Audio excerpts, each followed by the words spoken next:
primera. Comuníquese. ¿Listo?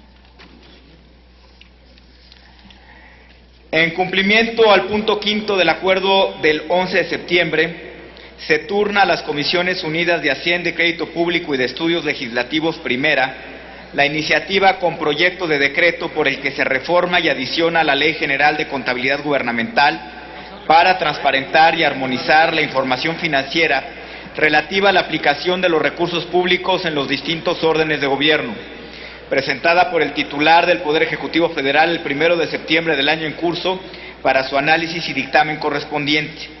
Asimismo, se remite a dichas comisiones el informe que la Comisión Técnica encargada de analizar la iniciativa de referencia entregó a esta mesa directiva el día de ayer. Informa a la Asamblea que la Comisión Técnica entregó una fe de ratas a dicho informe, mismo que se anexa al turno que se acaba de dictar. Se instruye a las Secretarías Generales del Senado a que proporcionen el apoyo necesario para que las dos comisiones realicen sus actividades de instalación. ¿Cuál es?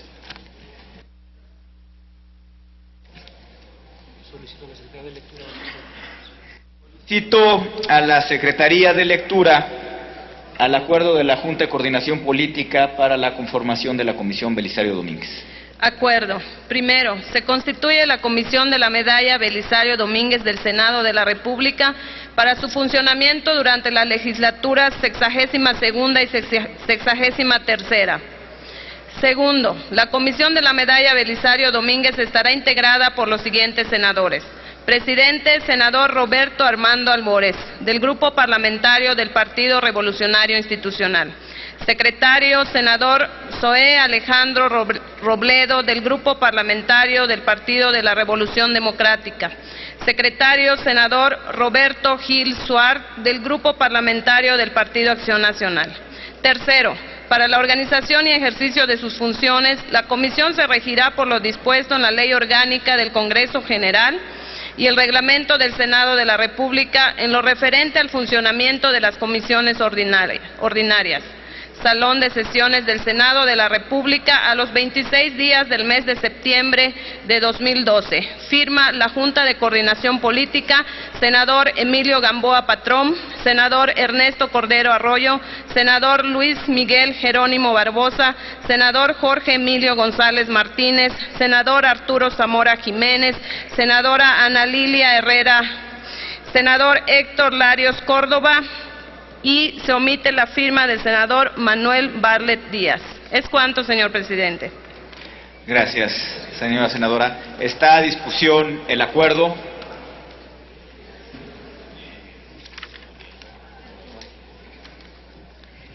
No habiendo oradores anotados en la discusión de este asunto, consulte la Secretaría a la Asamblea en votación económica si son de aprobarse los acuerdos presentados. Consulto a la Asamblea en votación económica si es de aprobarse el presente acuerdo. Quienes estén porque se apruebe, favor de levantar la mano. Quienes estén por la negativa, favor de levantar la mano. Aprobado el acuerdo por unanimidad, señor presidente. Aprobado el acuerdo por el que constituye la Comisión de la Medalla Belisario Domínguez. Comuníquese. Se instruye a las Secretarías Generales del Senado a que proporcionen el apoyo necesario para que la Comisión realice sus actividades de instalación. Se concede el uso de la tribuna a la senadora Laura Angélica Rojas Hernández del Grupo Parlamentario del Partido Acción Nacional para presentar punto de acuerdo que exhorta a las legislaturas de los estados, a los gobernadores y a los partidos políticos a impulsar las medidas que permitan un manejo responsable y transparente de la deuda pública.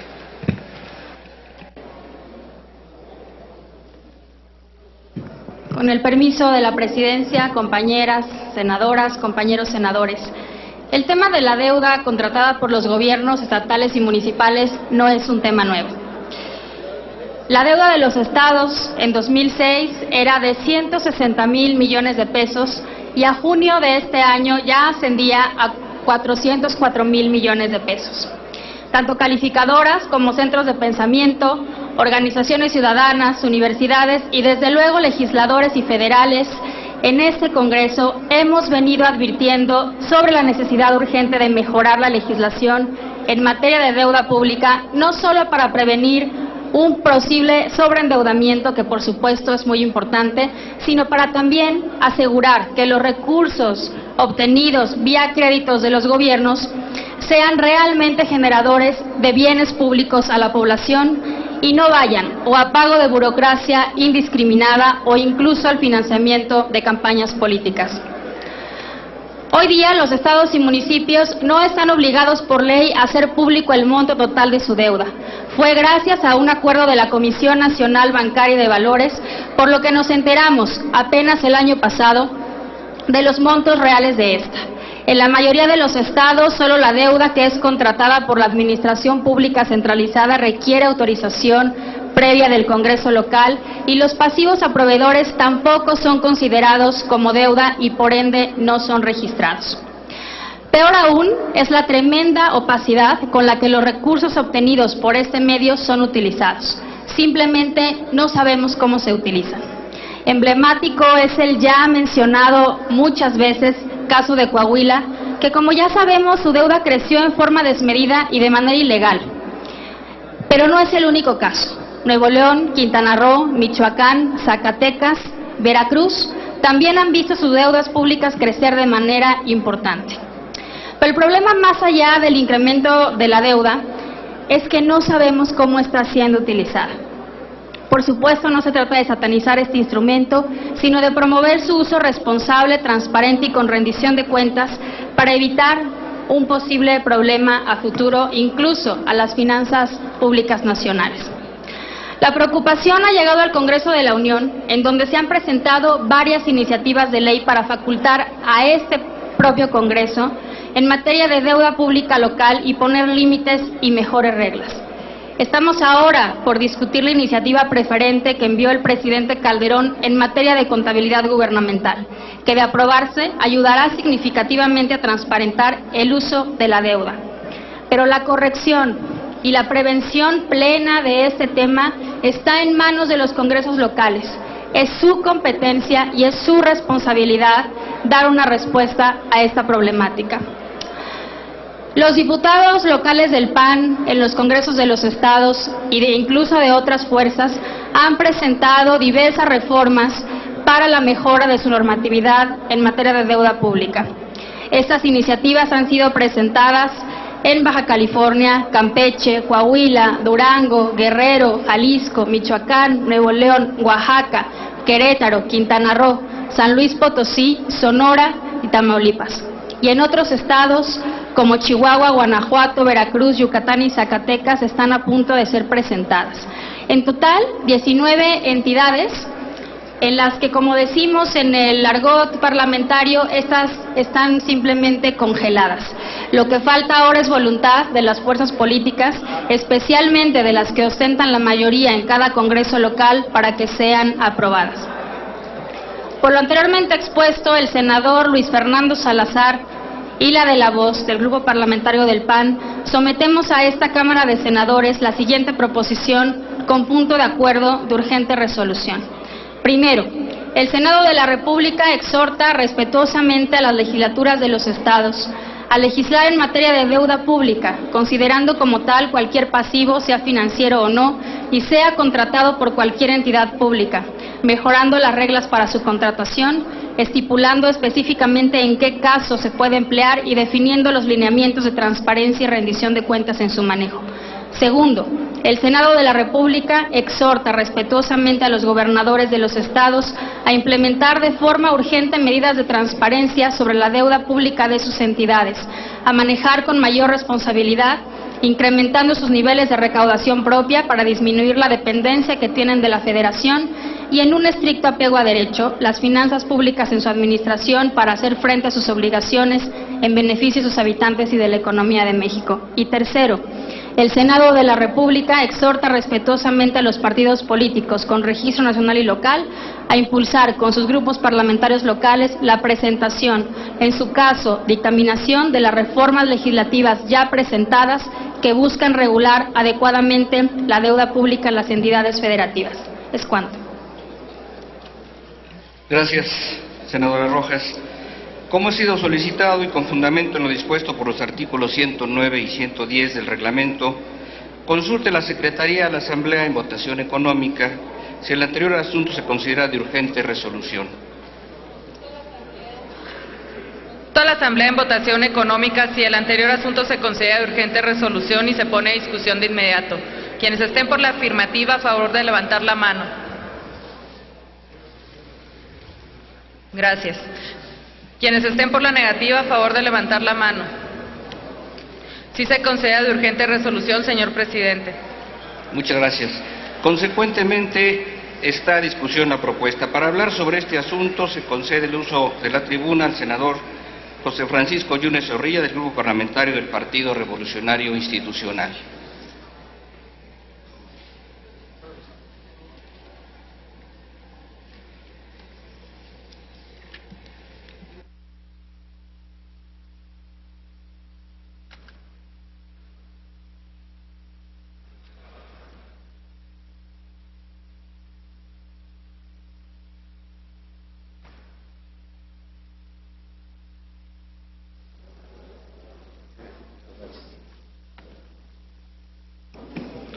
Con el permiso del señor presidente de la mesa, dejando saludo y respeto a las señoras senadoras y a los señores senadores, aprovecho la oportunidad de este tema tan sensible, tan importante, para de nueva cuenta fijar la posición del Partido Revolucionario Institucional en el tema de la deuda pública en los distintos niveles de gobierno. Nuestra posición ha sido clara, de profunda responsabilidad en el manejo de las finanzas públicas. Nuestra posición con la transparencia y con el destino de los recursos administrados por los gobiernos estatales, municipales, pero también el federal, tiene que fincarse en respeto a los principios de transparencia. Así asumimos y recibimos la iniciativa preferente del presidente de la República en materia de contabilidad gubernamental. Así ha participado el Partido Revolucionario Institucional a lo largo de esta tribuna en iniciativas vinculadas con el acceso a la información, y así se ha dejado en claro a lo largo de nuestro recurrir en temas vinculados también con el combate fundamental y preciso contra la corrupción. Sabemos que la opacidad en los recursos públicos deben de desterrarse, y sabemos también que el instrumento de política económica relacionado con las deudas y empréstitos tiene que ver también en gran medida a las grandes presiones que se padecen en las entidades y en los municipios. La pobreza se padece localmente.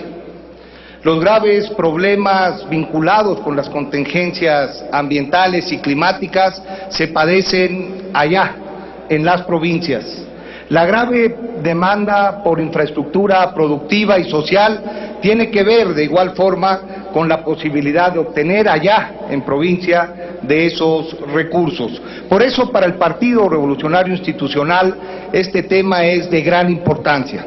Sí a esos instrumentos, pero también que puedan estar sujetos a criterios de transparencia, que puedan estar sujetos a actividades y a decisiones de responsabilidad que equilibren las finanzas públicas, y también reconocer que no es un tema que se pueda vincular a un solo orden de gobierno o a un solo partido político. Hemos notado aquí que ha habido iniciativas, por lo que escuchamos, de diputados en los congresos estatales de un partido para tratar de generar estos arreglos institucionales. También es cierto que esos mismos diputados en muchos congresos de los estados han acompañado con su voto favorable la contratación de empréstitos y en la utilización de financiamientos financieros como el de la bursatilización. Sí ha habido aumento en algunas entidades en materia de deuda, pero también, compañeros senadores, señoras senadores, ha habido aumento en la deuda pública del orden federal. y sería particularmente irresponsable venir a cargar con connotaciones negativas a unos y tratar de favorecer a otros. Ciertamente nos sumamos a esta proposición de punto de acuerdo. Reiteramos nuestro compromiso con la transparencia, con la responsabilidad en el uso de las finanzas públicas, pero de la misma manera y con especial interés queremos aprovechar esta tribuna para replantear, para repensar la dimensión económica de nuestro sistema federal. Por su atención, muchas gracias. Estoy a sus órdenes. Es cuanto, señor presidente. Muchas gracias, senador Yunes. Para hablar sobre el mismo asunto se concede el uso de la palabra al senador Benjamín Robles Montoya, del Grupo Parlamentario del Partido de la Revolución Democrática.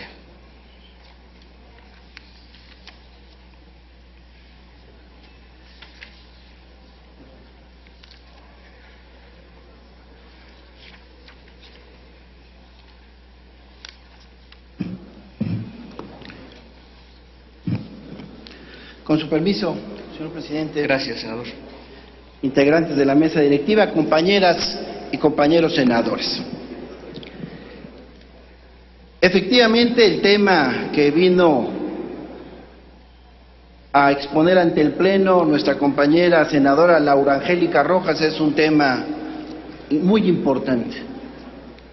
Hay un caos porque pareciera que autoridades municipales, estatales, federales creen que se les dio un cheque en blanco y que pueden hacer y deshacer a su gusto asumiendo su función.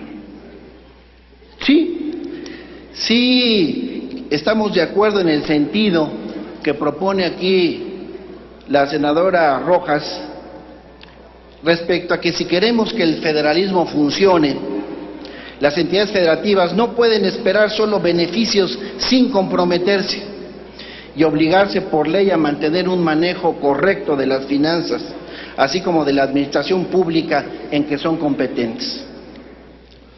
Por supuesto que antes de pensar en la problemática de esta solución, de pensar que esta problemática debe encontrar solución o una viabilidad primaria en una acción del gobierno federal absorbiendo la deuda de los estados, habría que pensar mucho antes en otros aspectos, como el mismo deslinde de responsabilidades. Y es que la discusión, si bien exige una franca y clara postura por parte de los gobiernos locales, donde el compromiso a manejarse con responsabilidad en la conducción de sus deudas se ha patentizado a través de medidas diseñadas para ese efecto, legislando para controlar la capacidad de deuda desde sus congresos, la verdadera solución a la ruta del endeudamiento estatal y municipal no puede ser entendida sin la urgente necesidad de que también a nivel federal se instauren candados y mecanismos de transparencia. Es decir, compañeras y compañeros senadores, no nos engañemos. De ninguna manera significa un agravio al federalismo y mucho menos un ataque a la autonomía de los estados el que se revise cómo podemos poner candados a estos endeudamientos.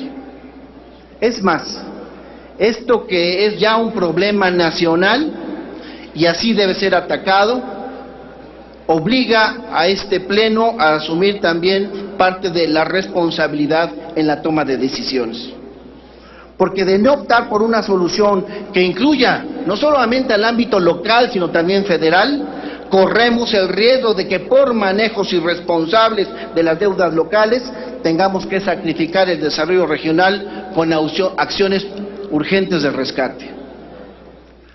No coincidimos, lo debo decir con respeto, con que la solución debe venir únicamente desde el ámbito de los estados, porque ellos han ocasionado el problema.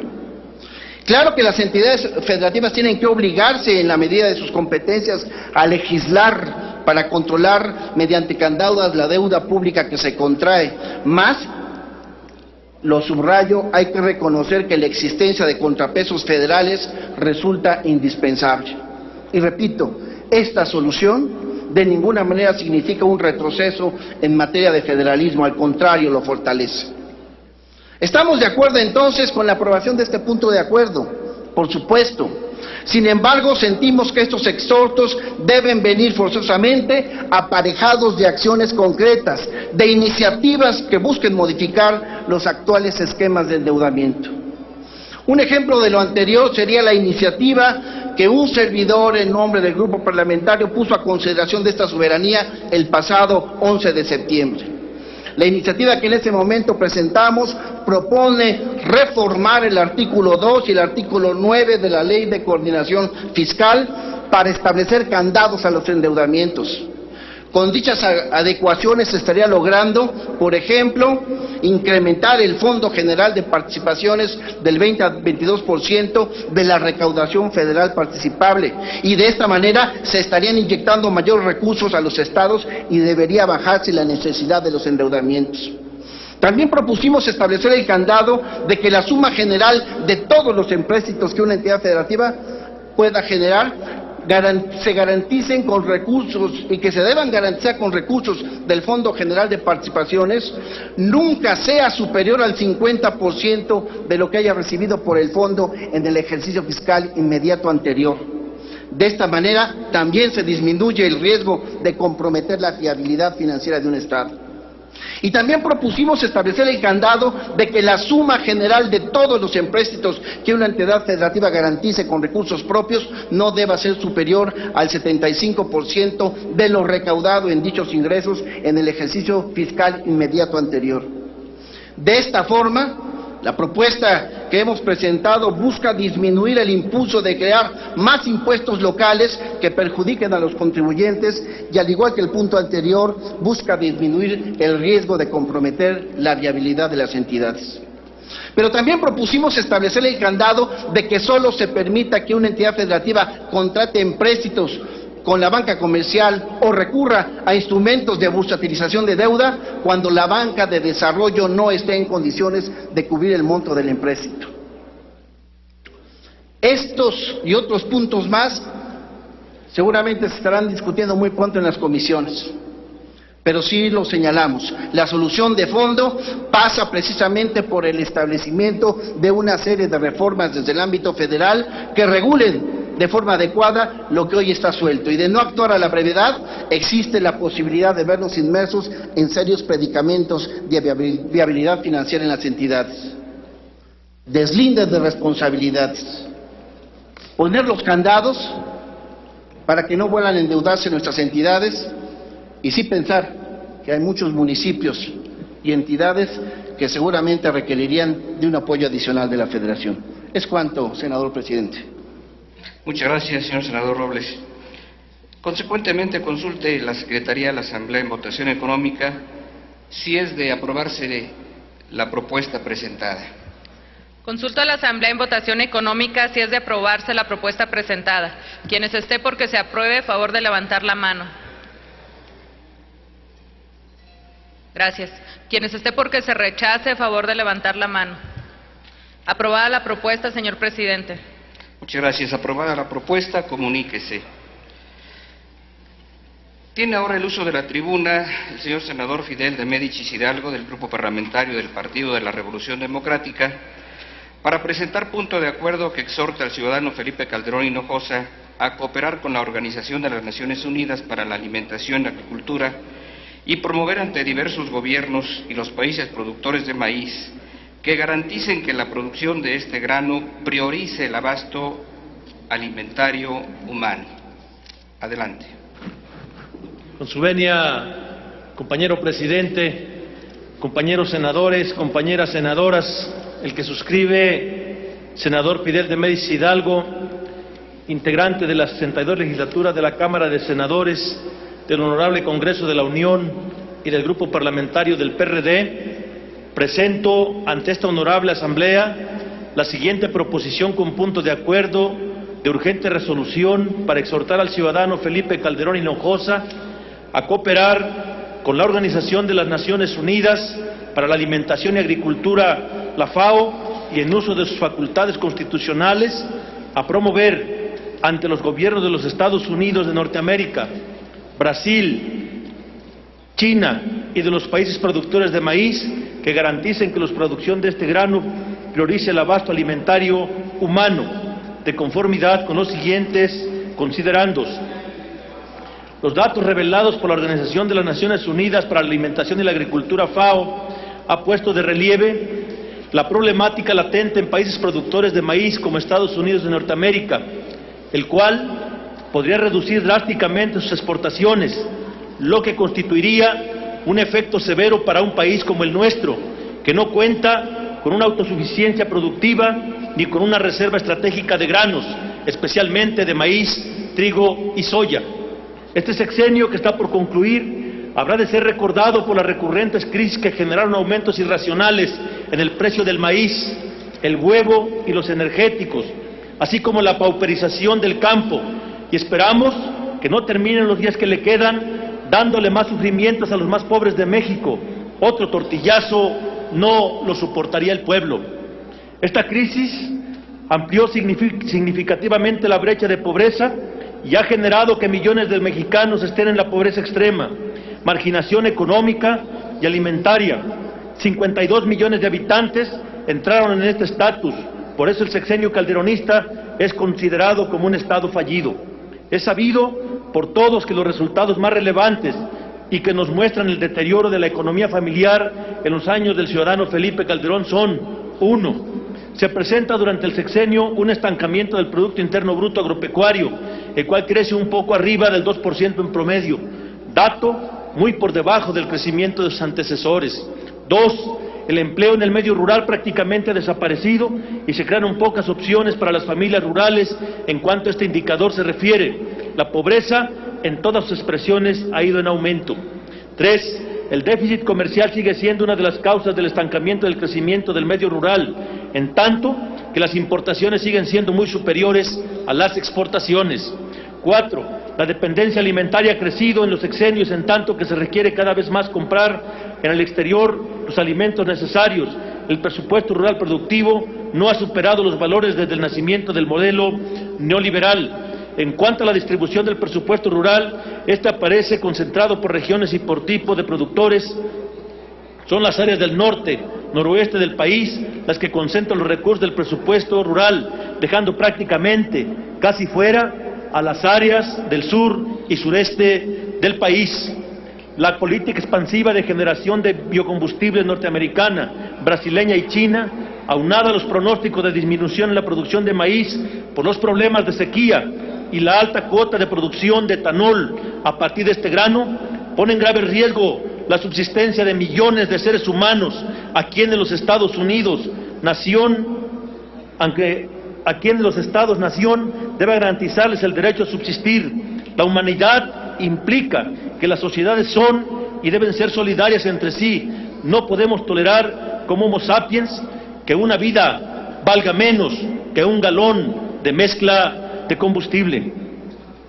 José Graciano da Silva, director general de la FAO, en un artículo de opinión publicado en el periódico británico Financial Times, refirió que Estados Unidos de Norteamérica debe dar una suspensión temporal e inmediata del mandato de producción de etanol, daría un respiro al mercado y permitiría que una mayor parte de la cosecha se destinara a usos alimentarios.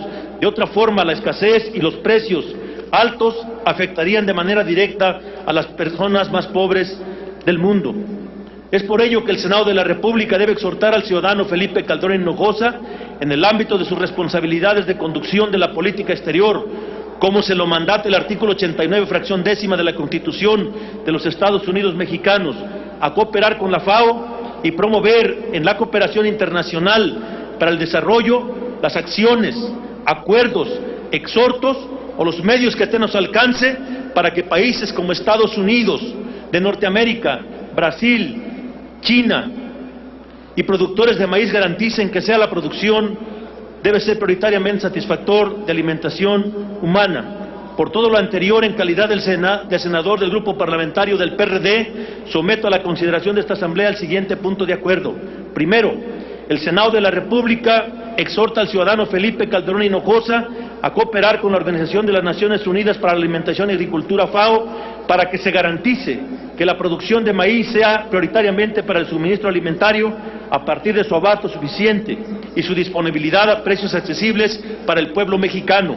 Segundo, el Senado de la República exhorta al ciudadano Felipe Calderón Hinojosa en términos de sus atribuciones constitucionales en la dirección de la política exterior a generar en la cooperación internacional para el desarrollo de las acciones, los acuerdos, exhortos o por los medios que estén a su alcance para que países como Estados Unidos, Brasil, China y los productores de maíz garanticen que la producción de este grano debe ser prioritariamente para satisfacer las necesidades alimentarias humanas, dado en el Salón de Sesiones a los 26 días del mes de septiembre del 2012.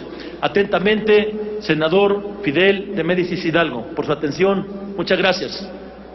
Gracias, señor senador de Médicis. Como fue solicitado y con fundamento en los artículos 109 y 110 del reglamento, consulte la Secretaría en votación económica si el anterior asunto se considera de urgente resolución. Consulto a la Asamblea en votación económica si el anterior asunto se considera de urgente resolución y se pone a discusión de inmediato. Quienes estén por la afirmativa, a favor de levantar la mano. Quienes estén por la negativa, a favor de levantar la mano. Sí se considera de urgente resolución, señor presidente. Muchas gracias. Consecuentemente, está a discusión la propuesta. Para hablar en contra del mismo asunto se concede el uso de la palabra al senador Francisco Domínguez Servín, del Grupo Parlamentario del Partido Acción Nacional.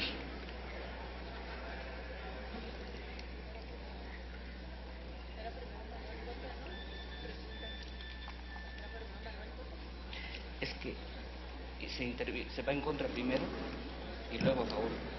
Con su permiso, señor presidente, compañeros y compañeras senadoras y senadores, me parece que esa palabra que acaba de comentar nuestro compañero senador del PRD, aumentos irracionales en el precio del maíz, compañero senador, el aumento del maíz no lo fija el gobierno mexicano, se fija en la oferta y en la demanda del maíz en todo el mundo.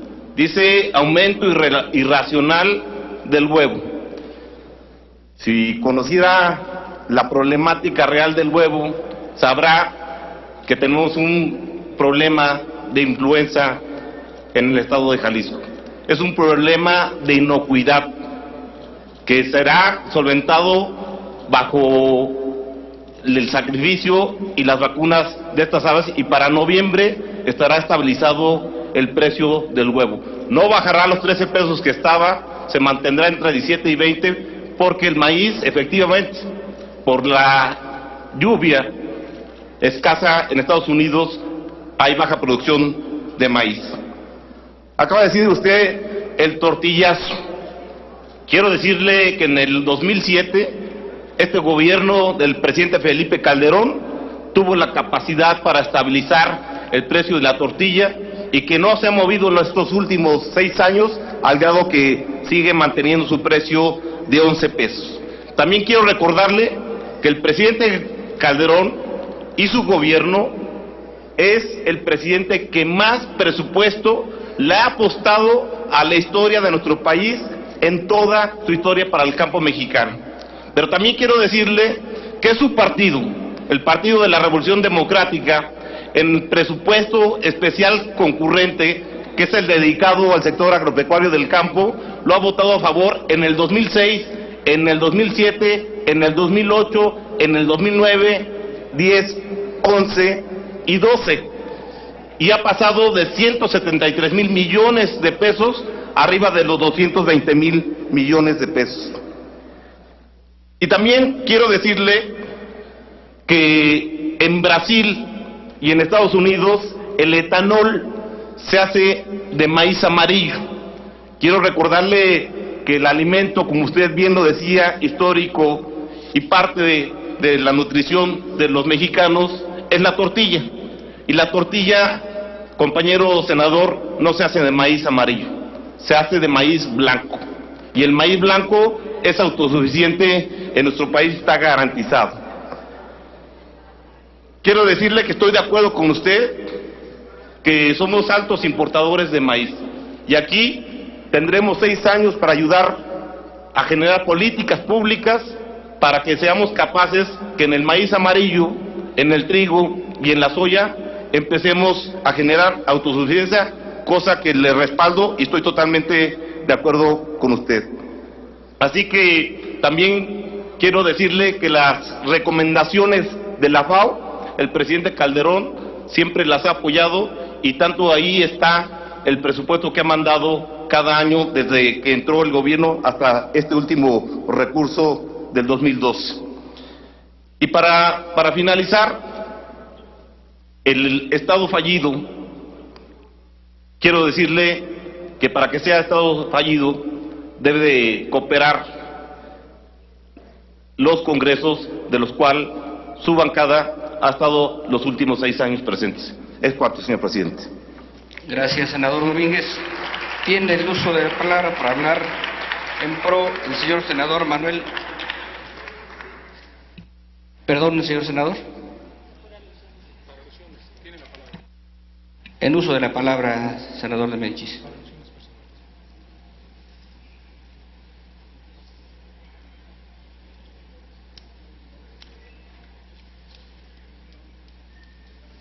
Sí quisiera sensibilizar al Senado del espíritu del punto de acuerdo.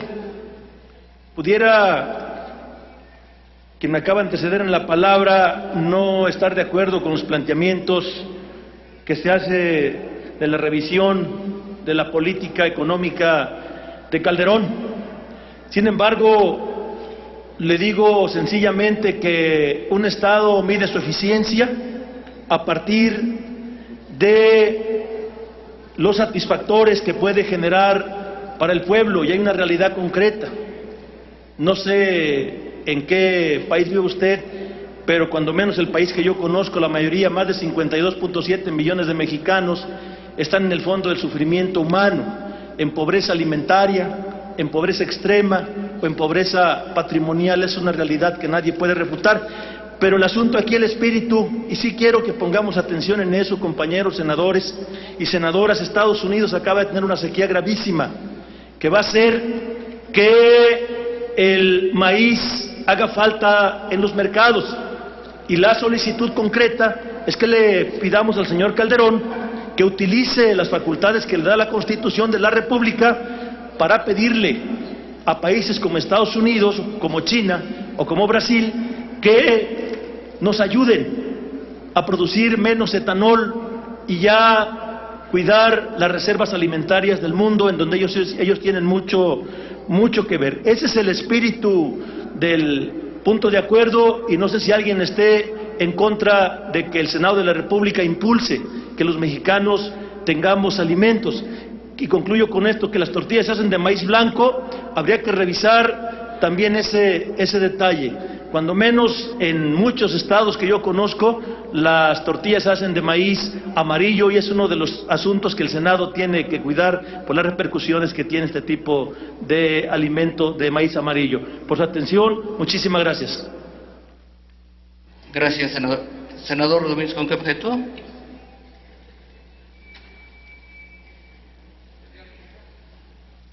Por alusiones, señor presidente. En uso de la tribuna, senador Domínguez.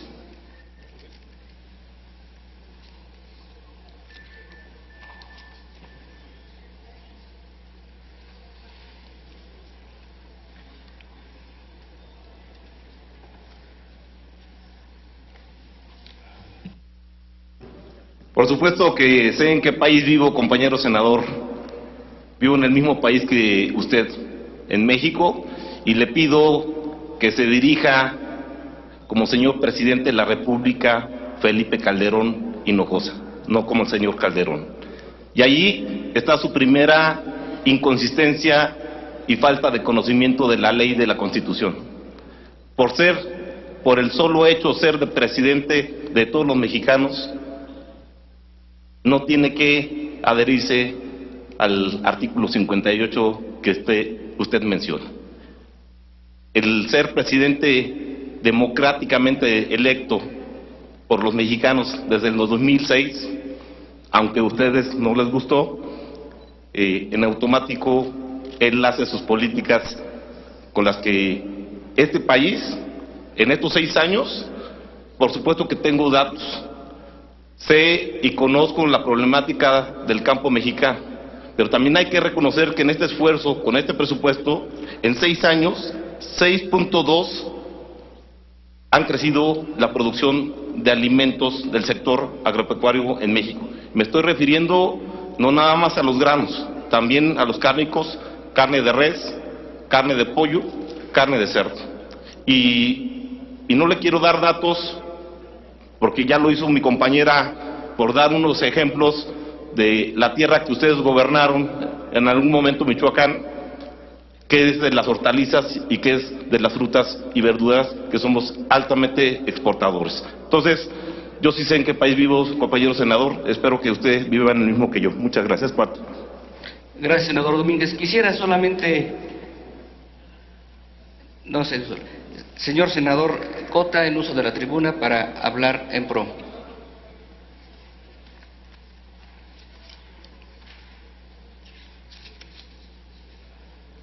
Gracias, presidente. Primeramente, creo que hay una idea equivocada y un enfoque del punto en forma equivocada.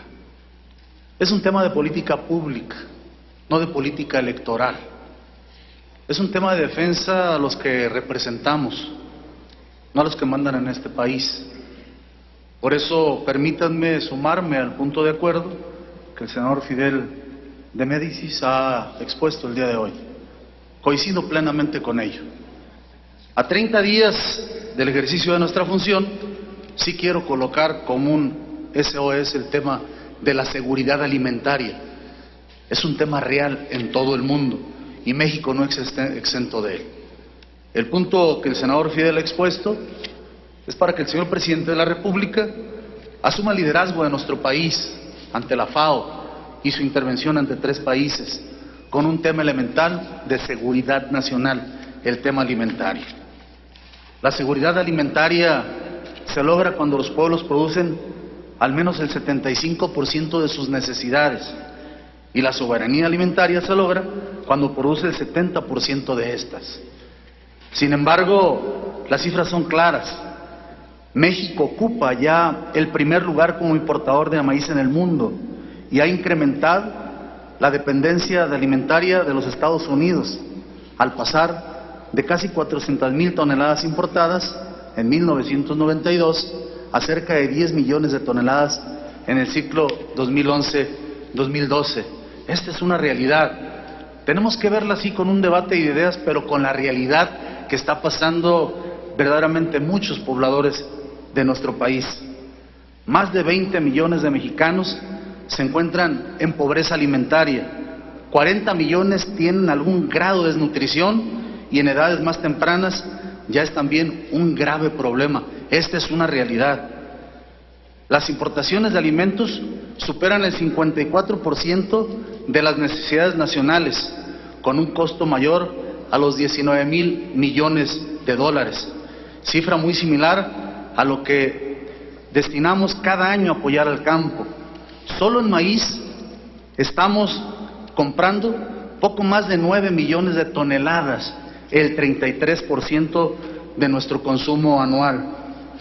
La pobreza alimentaria y la pobreza en general son los más grandes problemas nacionales que se desencadenan en inseguridad pública, un tema indudablemente donde todos tenemos que intervenir. Esta es una consecuencia de la pobreza. Equivocadamente solo se entiende el efecto y muy poco se hace por las causas en su origen. Tenemos un campo, lamentablemente, donde el trabajador, el jornalero, se desarraiga por la falta de los apoyos, se desarraiga, se traslada al país del norte. Esta es una realidad. Los presupuestos que se han aprobado han venido a la baja de parte de la propuesta del Poder Ejecutivo.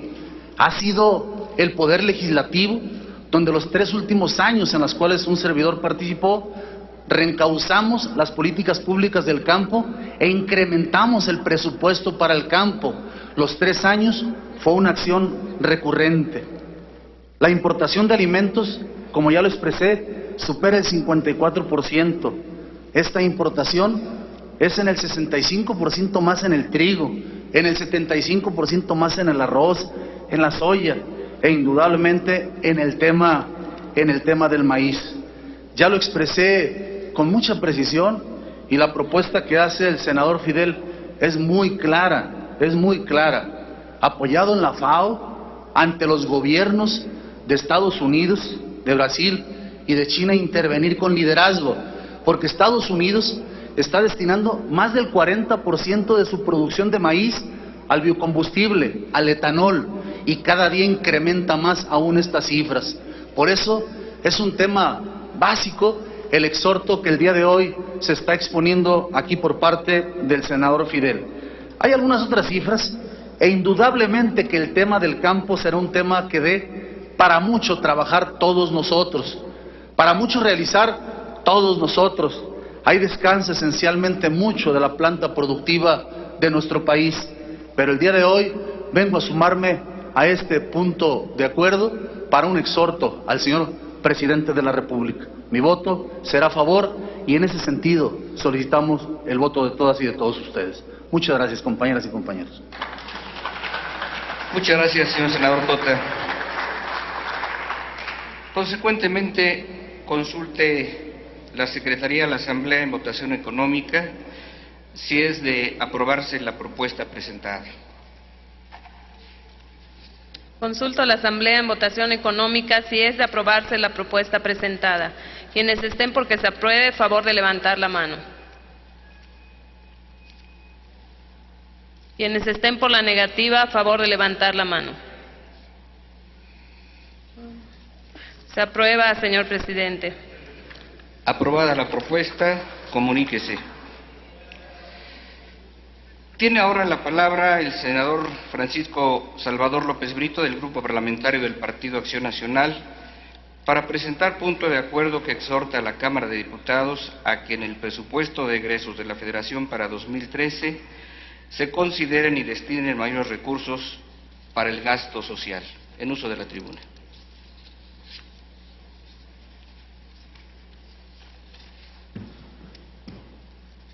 Con su permiso, presidente.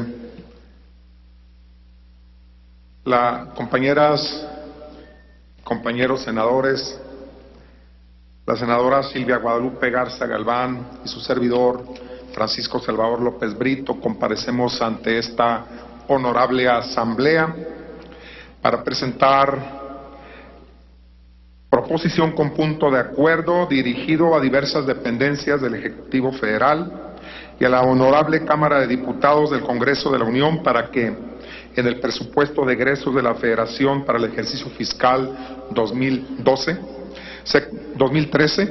se consideren y destinen mayores recursos para el gasto social que beneficie a los grupos vulnerables bajo las siguientes consideraciones. En la última década, la población en condiciones de pobreza en nuestro país y por tanto la más vulnerable ha sido una de las más beneficiadas con el mayor gasto social que se tiene registrado en la historia de nuestro país, con un incremento superior al 200%. El gobierno federal ha implementado acciones y apoyos para mejorar la calidad de los mexicanos más desfavorecidos a efecto de disminuir su desventaja con el resto de la población. Esto ha sido posible gracias a la implementación de programas sociales que tienen por objeto mejorar las condiciones de pobreza, tanto alimentaria como de capacidades y patrimonial, que refieren a la insuficiencia del ingreso para obtener una canasta básica alimentaria y efectuar los gastos necesarios en salud, en educación, en vestido, en vivienda y en transporte. De acuerdo a la Ley General de Desarrollo Social, en su artículo 5, se consideran grupos sociales en situación de vulnerabilidad a los núcleos de población y personas que por diferentes factores o la combinación de ellos enfrentan situaciones de riesgo o discriminación que les impiden alcanzar mejores niveles de vida y por lo tanto requieren de la atención e inversión gubernamental para lograr mayor bienestar. De esta manera, en términos del artículo 9 de la legislación en referencia, los municipios, los gobiernos en las entidades federativas y el Poder Ejecutivo Federal, en sus respectivos ámbitos, están obligados a formular y aplicar políticas públicas compensatorias y asistenciales, así como oportunidades de desarrollo productivo e ingreso en beneficio de las personas, familias y grupos sociales en situación de vulnerabilidad, destinando los recursos presupuestales necesarios y estableciendo metas cuantificables.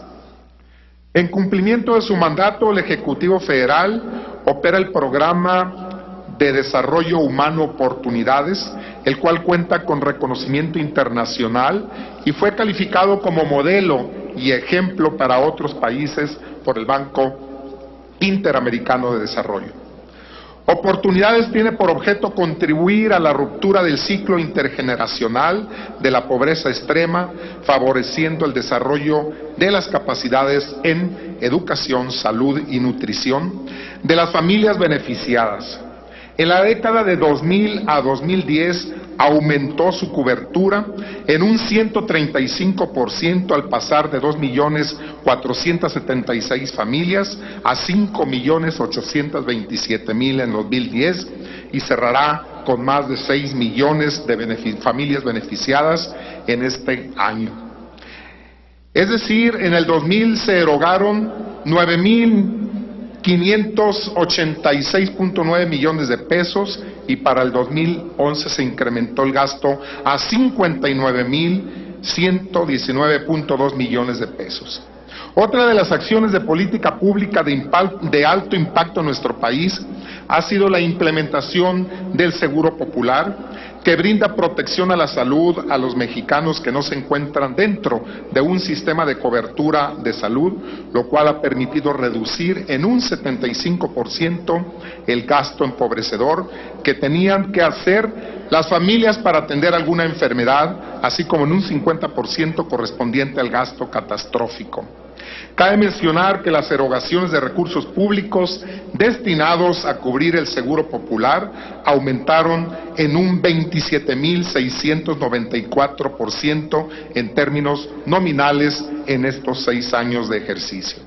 Los programas Seguro Médico para una Nueva Generación, Estrategia Embarazo Saludable y Atención a la Emergencia Obstétrica Interinstitucional. En el ámbito educativo, se incrementó la continuidad de varios programas y se alcanzó la cobertura universal en educación primaria. Se incrementó el programa de becas que posibilita que niñas y niños, adolescentes y adultos puedan seguir estudiando. Acciones compensatorias para abatir el rezago educativo en educación inicial y básica. Programas de educación inicial y básica para la población rural e indígena. Programas de educación básica para niños y familias de jornaleros agrícolas, programas de atención a la demanda de educación para adultos, educación para personas con discapacidad y atención a grupos de situación vulnerable y otras importantes programas que han beneficiado a este sector más vulnerable de nuestra población. Por tanto, considerando los altos índices de personas en situaciones de pobreza, a pesar de los esfuerzos institucionales, al incluir de manera positiva para reducir la brecha de la marginación y desigualdad, resulta necesario que se destinen mayores recursos para financiar políticas públicas efectivas enfocadas a dar prioridad a la atención de los grupos vulnerables. De esta manera, presento a la consideración de esta honorable Asamblea el siguiente punto de acuerdo y con esto concluyo. Primero, se exhorta a las Secretarías de Gobernación, Relaciones Exteriores, Educación Pública, Salud, Trabajo y Previsión Social, Comisión Nacional de los Derechos Humanos, Instituto Mexicano del Seguro Social, el ISSSTE, para que en el ejercicio de sus facultades, al momento de realizar la planeación y programación de las estructuras del gasto social, que presenten ante la Secretaría de Hacienda y Crédito Público, encargada de elaborar el anteproyecto de presupuesto de egresos de la Federación, incrementen sustancialmente los recursos para atender a los grupos vulnerables. Segundo, el Senado de la República exhorta y solicita atenta y respetuosamente a la Comisión de Presupuesto y Cuenta Pública de la Honorable Cámara de Diputados realice los esfuerzos necesarios para incorporar en el decreto de presupuesto de egresos de la Federación para el ejercicio fiscal 2013 mayores recursos destinados a gasto social que beneficie a los grupos vulnerables. Tercero, se exhorta y solicite atenta y respetuosamente a las comisiones de desarrollo social, de atención a grupos vulnerables, de salud y educación de la Honorable Cámara de Diputados para que coadyuven en la incorporación de mayores recursos destinados al gasto social que beneficie a grupos vulnerables. Por su atención, muchas gracias. Muchas gracias, señor senador López Brito. Se turna a la Cámara de Diputados. Tiene el uso de la tribuna el señor senador Raúl Morón Orozco, del Grupo Parlamentario del Partido de la Revolución Democrática, para presentar punto de acuerdo que exhorta a instrumentar las medidas necesarias para restablecer condiciones de gobernabilidad en la comunidad de la Nueva Jerusalén, municipio de Turicato, Michoacán. Adelante, senador.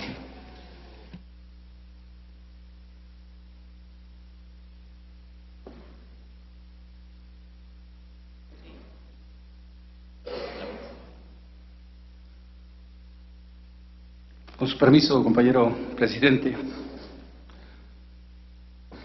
Compañeras y compañeros senadores, el problema de la comunidad conocida como la Ermita Nueva Jerusalén del municipio de Turicato, Michoacán, es un problema social cuyo origen data de hace más de 39 años.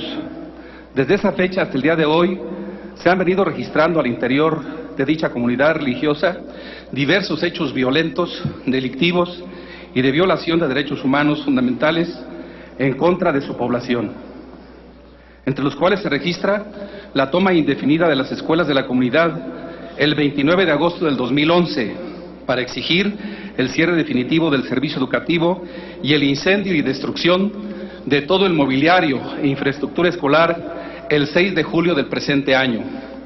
Frente a la cancelación del derecho constitucional a la educación obligatoria, laica y democrática a la que todo mexicano tiene derecho, los representantes de la Secretaría de Gobernación del Gobierno Federal, la Secretaría de Gobierno del Estado de Michoacán, autoridades del municipio de Turicato y representantes del Grupo Laico de la Nueva Jerusalén, así como representantes del Magisterio Michoacano, llegaron al consenso de que a partir del día 24 de septiembre los niños afectados del servicio educativo asistirían a recibir clases a la Escuela de la Injertada para arrancar formalmente el inicio de clases, pero solo por un periodo de 8 días naturales, al término del cual se reunirían de nueva cuenta los interesados para continuar evaluando el avance de los puntos acordados en relación con la atención de sus demandas de seguridad, libre tránsito dentro y fuera de la comunidad, libertad de credo, ubicación y construcción definitiva de las aulas y solución del conflicto que hoy mantiene en condiciones de ingobernabilidad y ausencia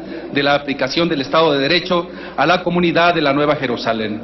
Cabe hacer la aclaración que entre los acuerdos establecidos por los representantes de los 3 órdenes de gobierno y los interesados, se precisó también que sería a más tardar el 30 de noviembre del 2012 cuando se tomaría la decisión sobre la ubicación de las aulas definitivas y que en los 15 días siguientes se daría inicio a los trabajos de construcción de los espacios educativos, siempre y cuando existiera disponibilidad presupuestal, bajo el compromiso de que la duración máxima de la temporalidad de las aulas provisionales en la Injertada sería el actual ciclo escolar.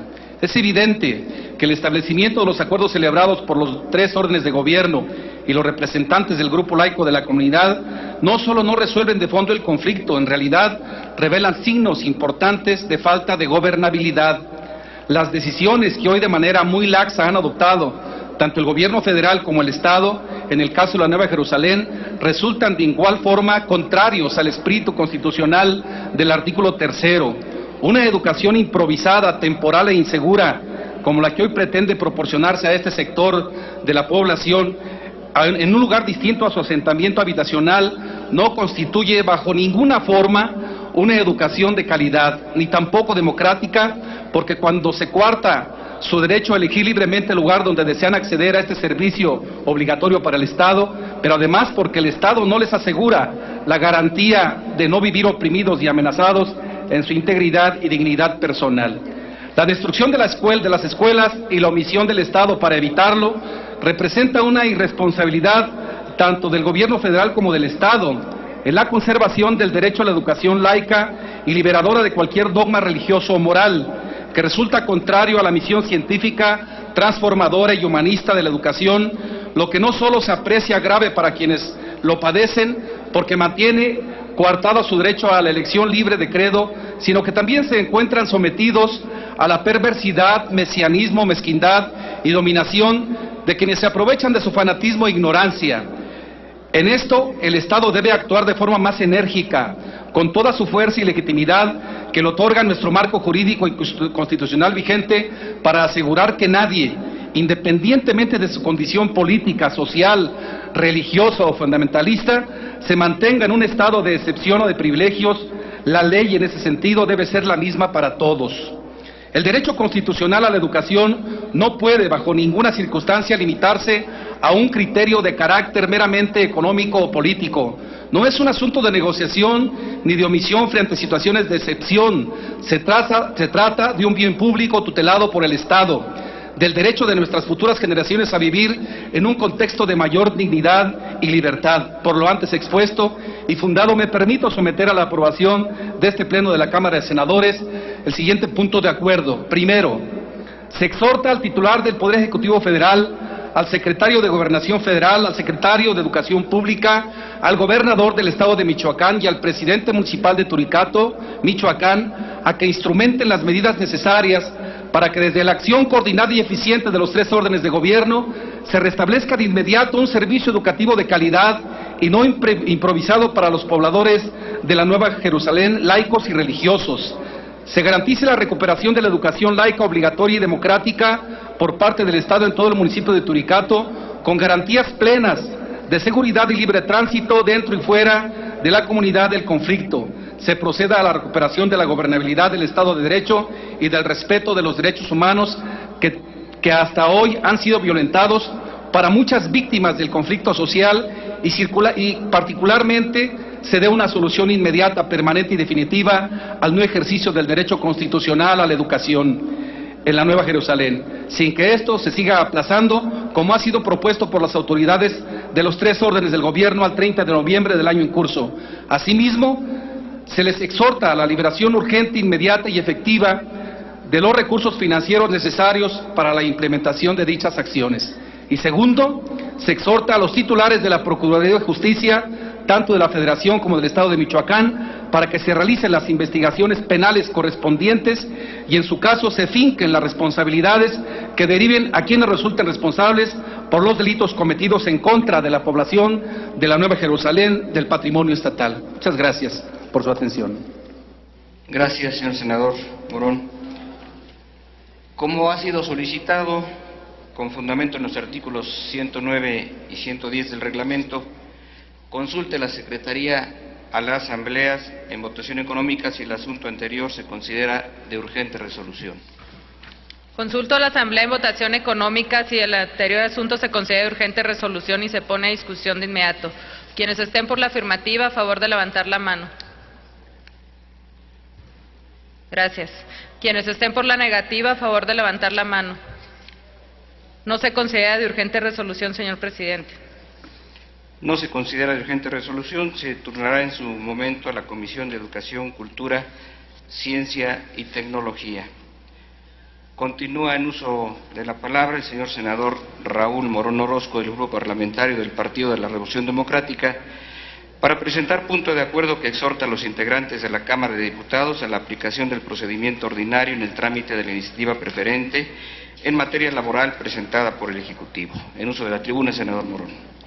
Gracias, senador vicepresidente. Compañeras y compañeros senadores, el día 9 de agosto del 2012 se publicó en el Diario Oficial de la Federación el decreto que reforma y adiciona diversas disposiciones constitucionales en materia de derechos políticos, entre los que se establece el procedimiento para las iniciativas que son de carácter preferente. Presente el Ejecutivo Federal al Congreso de la Unión. Dicha reforma constitucional dejó establecido en su artículo 2 transitorio que el Congreso de la Unión deberá expedir la legislación para hacer cumplir lo dispuesto en el presente decreto a más tardar un año contado a partir de la entrada en vigor del mismo.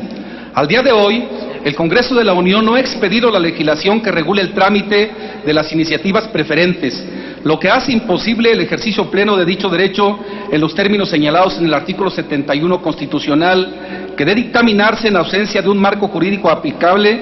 El proceso legislativo correspondiente adolecería de legalidad. Por ello, la iniciativa en materia laboral que remite el Ejecutivo a la Cámara de Diputados debe ser dictaminada bajo el proceso legislativo ordinario, más aún porque se trata de una acción premeditada, alevosa e inconstitucional del Ejecutivo Federal, que evidentemente representa un auténtico albazo político y un claro atentado contra los derechos humanos y laborales constitucionales, que trastoca directamente el espíritu del artículo 123 constitucional y distintos convenios internacionales ratificados por esta soberanía.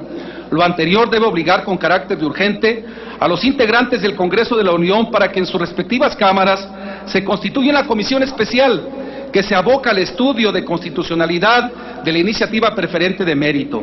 Somos ya muchos en todo el país los que coincidimos que la reforma laboral impulsada por el Ejecutivo contribuirá al subempleo, a la inestabilidad laboral, a la reducción de los derechos individuales y colectivos de los trabajadores, a la precarización del trabajo, al incremento de la subcontratación a través del outsourcing, a la limitación de oportunidades para los jóvenes, obligándolos a emigrar o irse a la economía informal o al crimen organizado.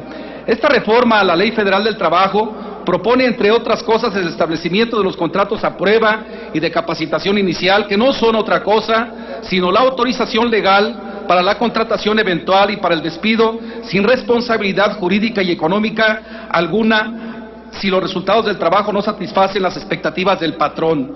Propone también un tope máximo de 12 meses para el pago de los salarios caídos, autoriza la contratación por horas, establece limitaciones del derecho de lactancia de las madres trabajadoras, plantea limitación a los derechos de sindicalización e incremento de condiciones para la celebración de los contratos colectivos de trabajo y, sobre todo, introduce un elemento de parcialidad al derecho de la huelga de los sindicatos, al permitir que sea la Junta y no las partes quien concluya una resolución o laudo, un movimiento huelguístico, si éste se prolonga por más de 60 días sin existir una solución conciliatoria.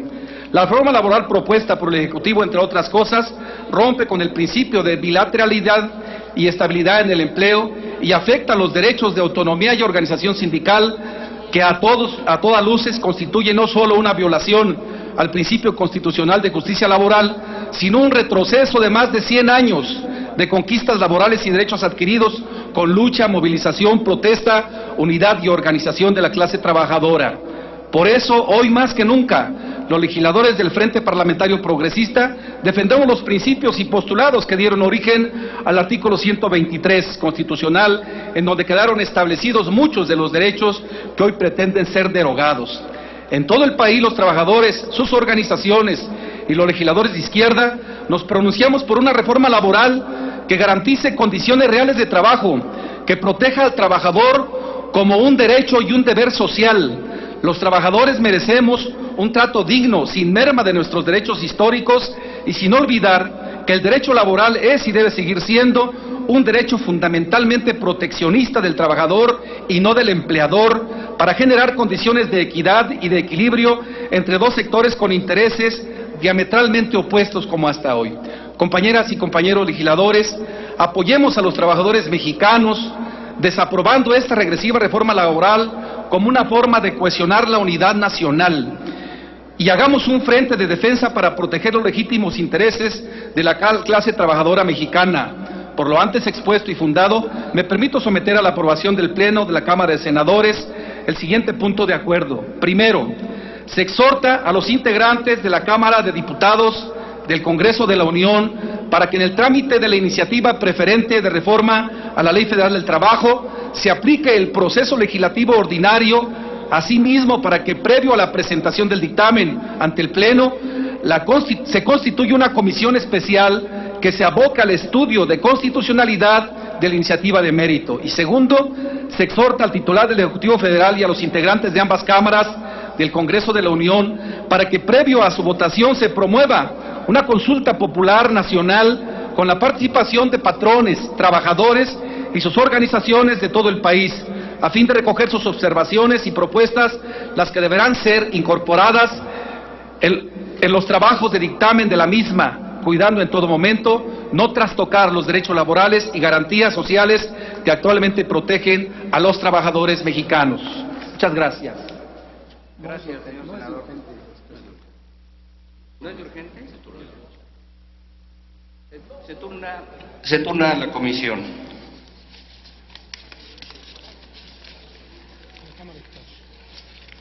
Sí, va a la Cámara de Diputados. A la Cámara de Diputados. ¿Con qué objeto, senador? Le solicito verificar el quórum, señor presidente, por favor.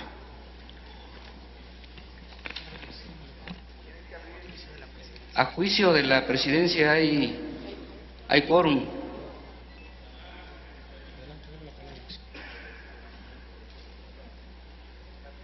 En uso de la palabra, el señor senador Adán Augusto López Hernández, del Grupo Parlamentario del Partido de la Revolución Democrática, para presentar punto de acuerdo en relación con el paro técnico registrado en la central nucleoeléctrica de Laguna Verde.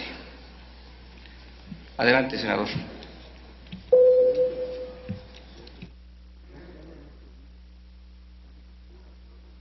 Sí, efectivamente, hay un acuerdo preliminar que va a comisión. Adelante. Con su permiso, señor presidente, compañeras y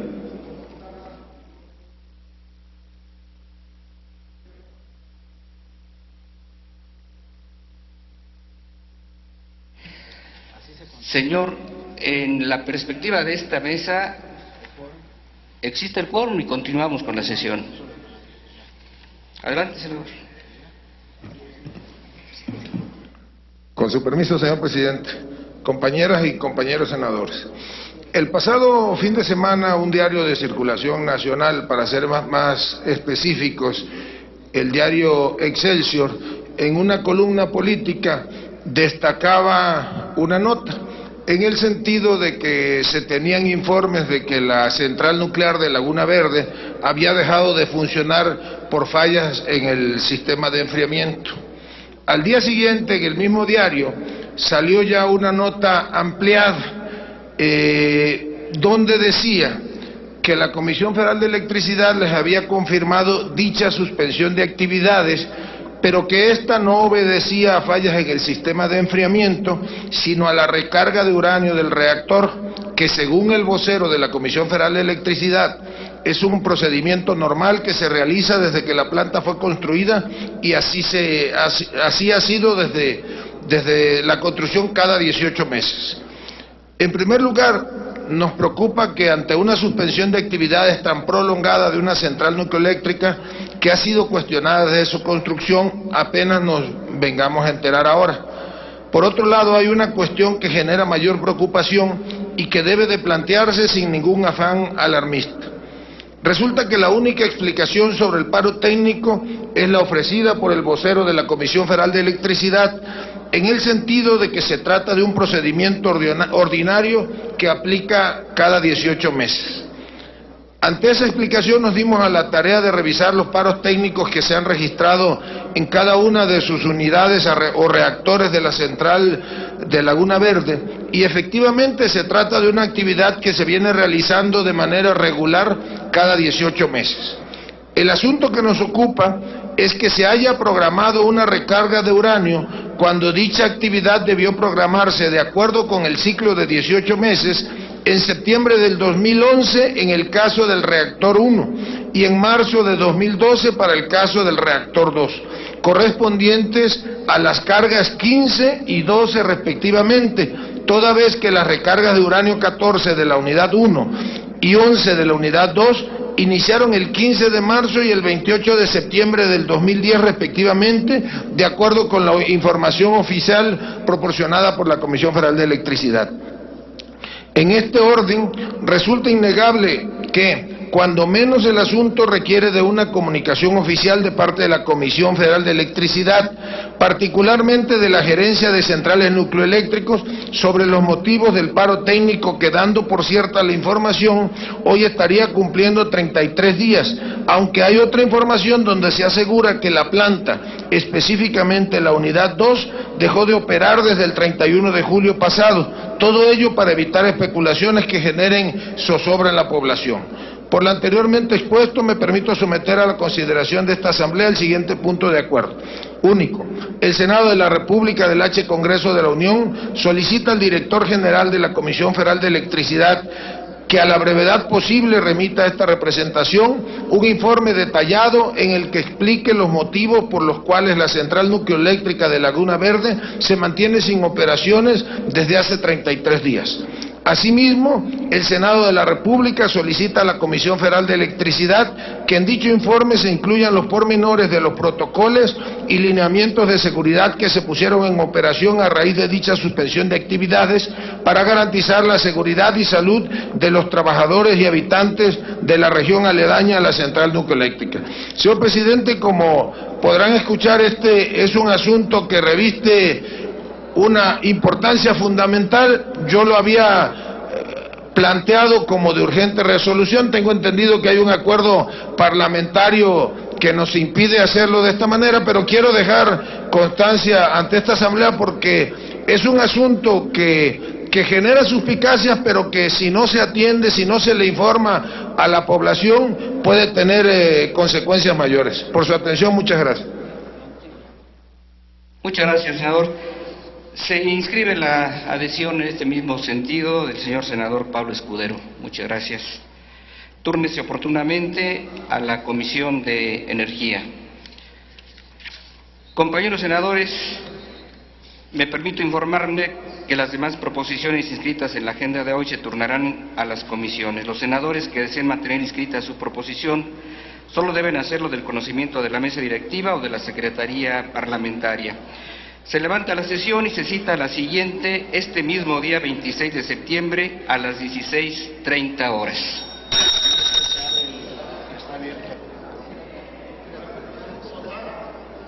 Queda abierto el registro para la siguiente. Muchas gracias.